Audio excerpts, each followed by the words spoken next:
Halo, Assalamualaikum warahmatullahi wabarakatuh. Saya Hadi Arianto dan saat ini saya mau nge-review film seri keluarannya Prime Videonya Amazon, judulnya Tom Clancy's Jack Ryan. Well, film ini genre film ini terus terang saya memang suka gitu, karena bergenre tentang espionase, spy dan action gitu ya. Dan saya memang suka gitu. Film ini yang paling notabene di ada eksekutif produsernya dari Michael Bay. Michael Bay ini memang terkenal seorang director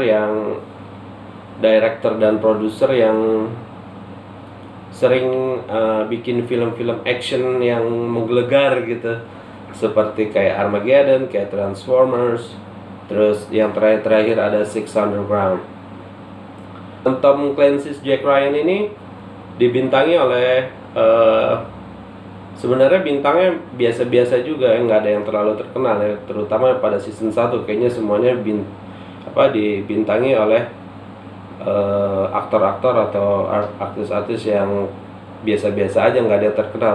Baru nanti pada season kedua kita bisa ngeliat beberapa muka-muka yang sering kita lihat di film-film sebelumnya, seperti ada Michael Kelly yang terkenal di film House of Cards. Banyak filmnya Michael Kelly ya, yang biasa membintangi film-film bergenre polisi, bergenre action gitu ya, film walaupun di film series dan film biasanya gitu.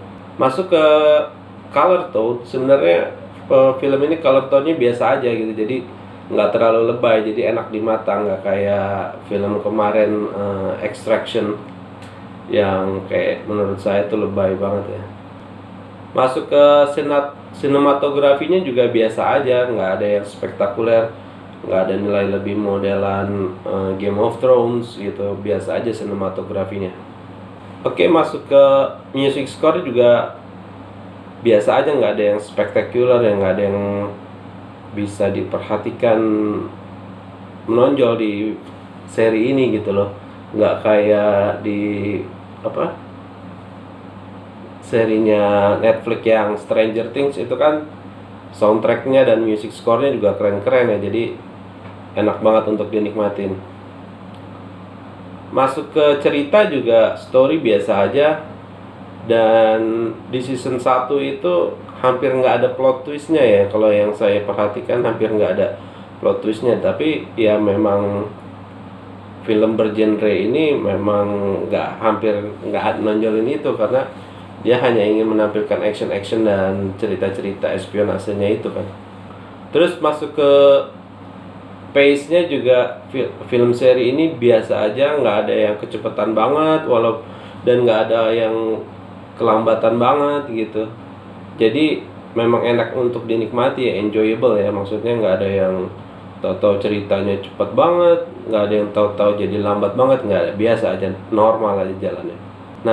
Nah perlu diperhatikan nih buat yang sering nonton di rumah bareng anak-anak, di season satunya itu film Tom Clancy's Jack Ryan ini ada mungkin 2 atau 3 scene nude scene-nya gitu loh. Jadi kayaknya nggak cocok terutama yang season 1 ya, nggak cocok untuk ditonton bareng anak-anak gitu, atau nggak cocok juga nonton bareng dengan ibu atau keluarga.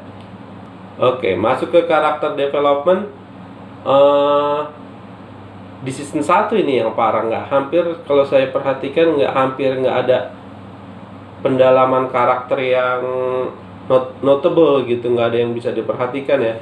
Maksudnya ya kayak modelan dia kan punya temen yang si Jim Greer-nya itu ya, yang bosnya itu juga diceritainnya sedikit aja gitu. Nah nanti itu baru di season 1. Nah nanti pada di season 2 baru tuh ada beberapa karakter yang diceritakan lebih mendalam gitu. Tapi yang saya perhatiin agak miss sih sebenarnya penempatannya, maksudnya ada karakter-karakter yang nggak begitu penting tapi diceritainnya jauh ke belakang gitu, jadi kayak agak miss sedikit.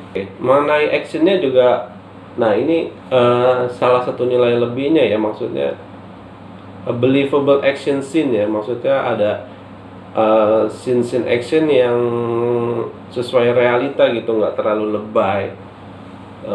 Terus di season 1 itu pertama kita malah disuguhin sama beberapa action, tembak-tembakan gitu, war scene. Nah tapi udah mau selesai season 1 malah actionnya kayaknya malah berkurang, bahkan karakter yang antagonisnya in the end malah akhirnya matinya gampang banget gitu.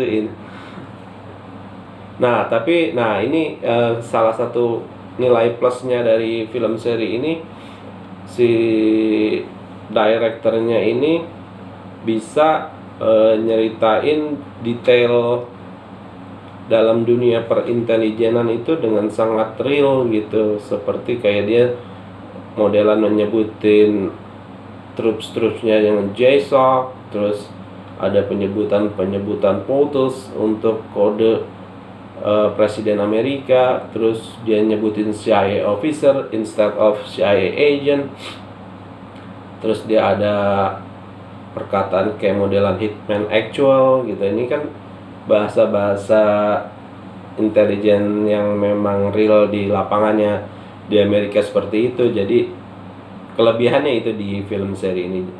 Nah kalau bisa saya memberi nilai 1 sampai 10 film seri ini, saya mengasih nilai ya 7,5 lah. Bagus untuk ditonton, silakan, enak. Tapi ya gitu aja, udah maksudnya nggak akan berbekas di memori kita gitu loh. Dan mungkin kalau saya punya top 7 film seri yang saya prioritaskan, nggak akan masuk di top 7 juga sih. Oke, itu aja dari saya, Hadi Arianto, saya pamit. Assalamualaikum warahmatullahi wabarakatuh.